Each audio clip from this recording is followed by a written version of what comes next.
Excellency, the Apostolic Nuncio, Your Excellencies, the Reverend Brothers in Ministry, brothers and sisters in the mercy of God. Who among us has not heard those words? Jesus is the face of the mercy of God. We have heard those words. Mercy is the essence of Christianity. When you look at the eyes of Jesus, those eyes are eyes of mercy. When you look at the pierced hands of Jesus, those hands are hands of mercy. When you look at the pierced side of Jesus, that opens us to the heart of the mercy of God. And the essence of the gospel is mercy. And yet, it is so difficult to find mercy in the world that God has created. We need mercy, and yet we are afraid to show mercy. Instead of mercy, there is terror. Instead of mercy, there is anger. Instead of mercy, there is death penalty. Instead of mercy, there is revenge. Why? Because we are afraid to look at mercy in the eyes. And we are afraid that mercy will challenge us to be merciful. And we are not ready. Can we be afraid of mercy? Yes, we are afraid of mercy. And what are the signs that show that we are a people afraid of mercy? First, there is the fear of scarcity. There is the fear of being emptied. There is the fear of nothingness. There is the fear of being considered nothing. But brothers and sisters, did not St. Paul teach us that he emptied himself and took the form of a slave, being born in the likeness of men? And when was the mercy of God shown at its height and its depth? When the tomb was empty. In the emptiness of the tomb, in the nothingness of the tomb, the mercy of God is proclaimed. And yet, we are afraid to empty ourselves. We are afraid to follow Jesus in his kenosis. In this generation that grabs, that accumulates, we are afraid to have nothing.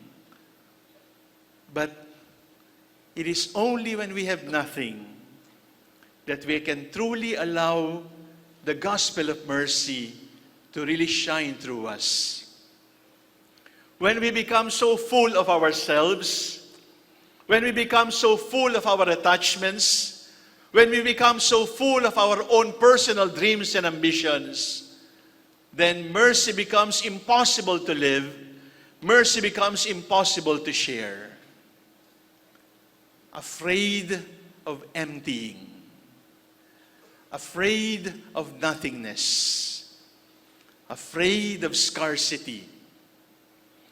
The great obstacle for the world to becoming a merciful world is self-mercy. When we think we are the most deserving of all mercy, and we are afraid that mercy will run out when we start to give it. The second fear that prevents us from being merciful is the fear of being opposed. The gospel of mercy is a sign of contradiction. And the gospel of mercy will disturb the promoters of the gospel, will disturb the promoters of the culture of death.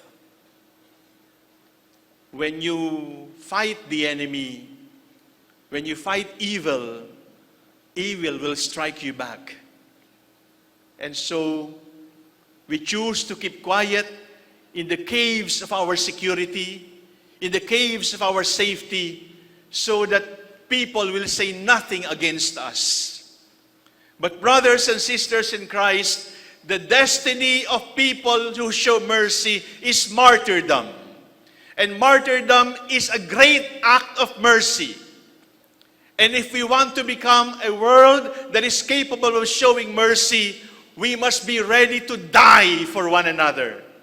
If there is no greater love than to die for your beloved, there is no greater act of mercy than to die for those who do not even ask for our mercy.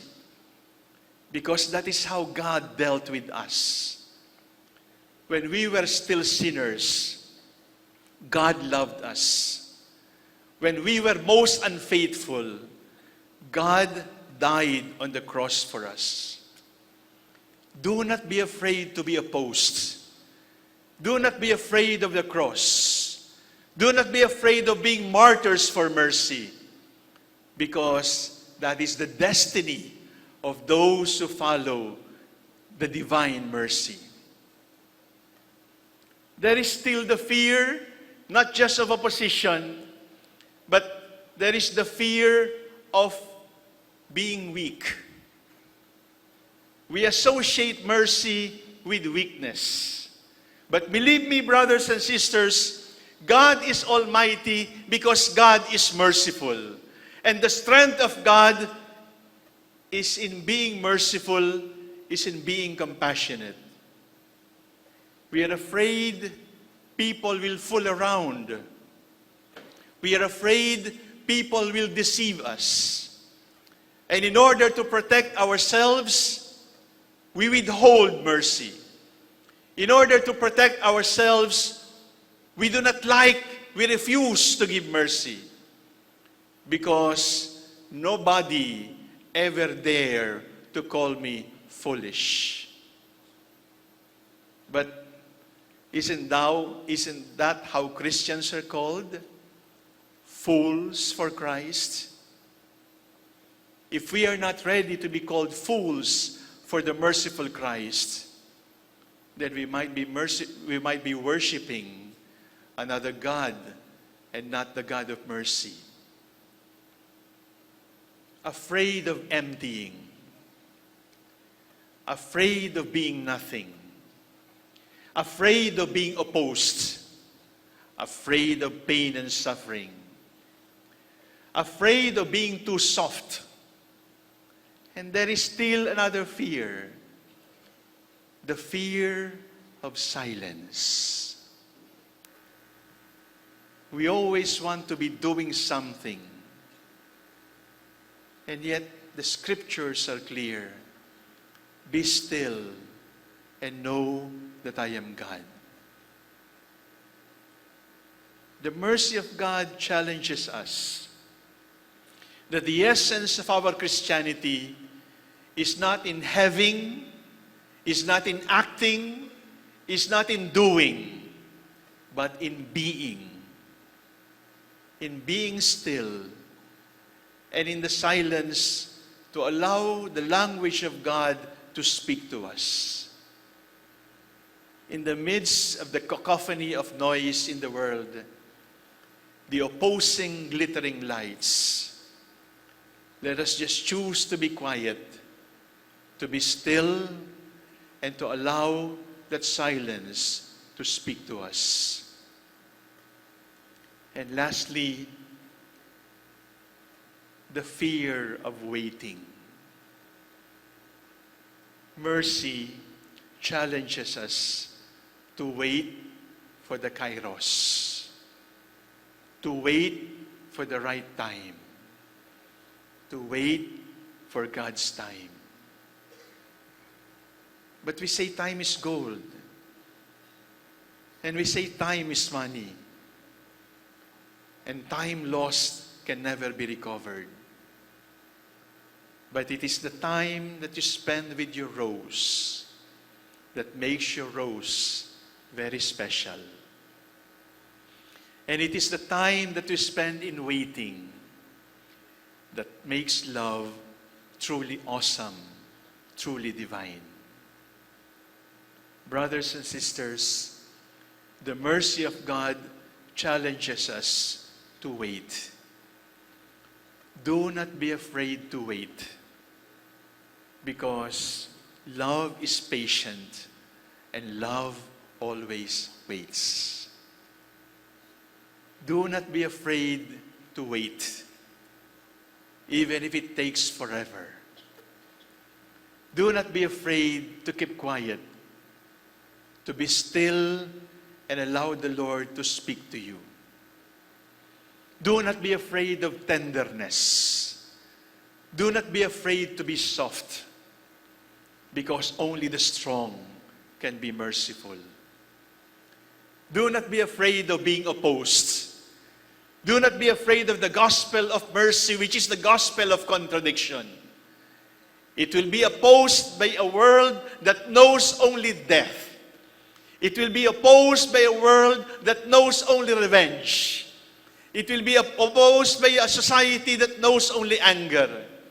But stand up nevertheless and show to everybody that our best kept secret and no longer a secret to peace is mercy. Do not be afraid to have nothing. Do not be afraid to be empty. Brothers and sisters, I dare you. Dare to be merciful. Do not be afraid to be merciful. And it is by the power of our mercy, patterned after the mercy of the Almighty, that the world will see the peace, the freshness, the new life that it has been looking for all these years. Dare to be merciful. Do not be afraid to be merciful.